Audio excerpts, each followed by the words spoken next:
you're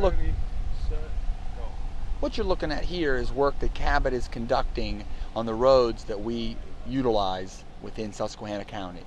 We have a pad site above us that we'll be taking the bulldozers, the dump trucks to. However, before we get there, we want to ensure that the roads can handle the load. So what you're looking at is we're taking a road that had, through neglect, gone down to one lane, and we're widening it to where its original cart path was, which was a 2-lane road.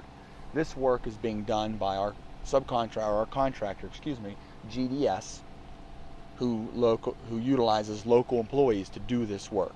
Cabot, throughout the county, will spend $5 million on restoration and rebuilding of township roads. We partner with the township supervisors to ensure that they know what roads we're working on, where our pad sites are laid out, and at the same time, what work they need to have done on their own existing roads.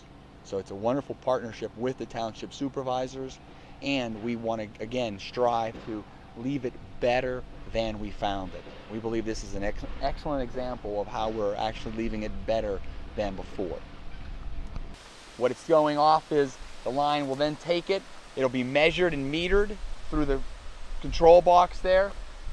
The data that is coming out of this well is then transmitted in the last box to our center in Charleston. So in addition to us manually tending this well, our SCADA office in Charleston also has the ability to read it electronically as to what's occurring on this site.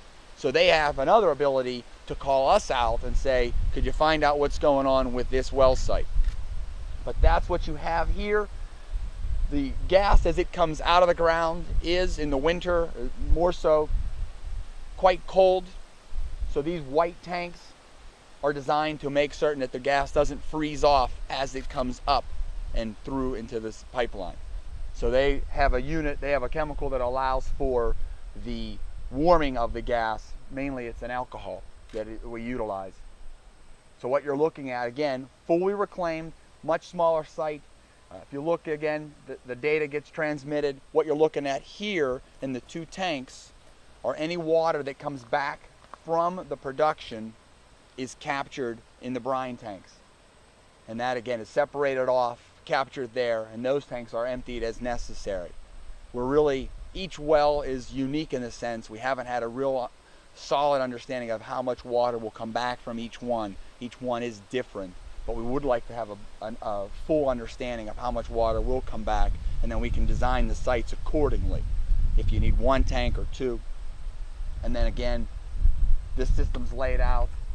Then it goes off into gathering itself from here, wellhead, through metering, through sending off the information. Then you get it into our gathering system. You can see a little further off.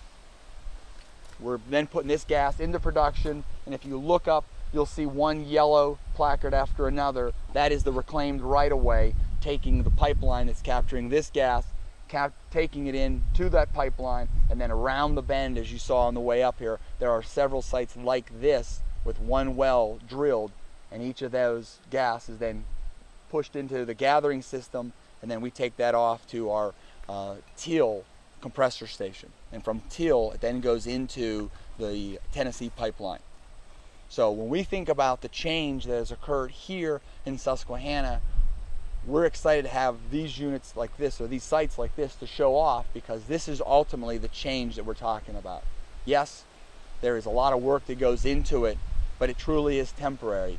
This is the lasting piece that's here. This is the piece that's producing the clean, abundant, burning natural gas that Susquehanna has to offer, and it's allowing for the landowners to take the royalties from this piece and have the financial impact that they are having as a result.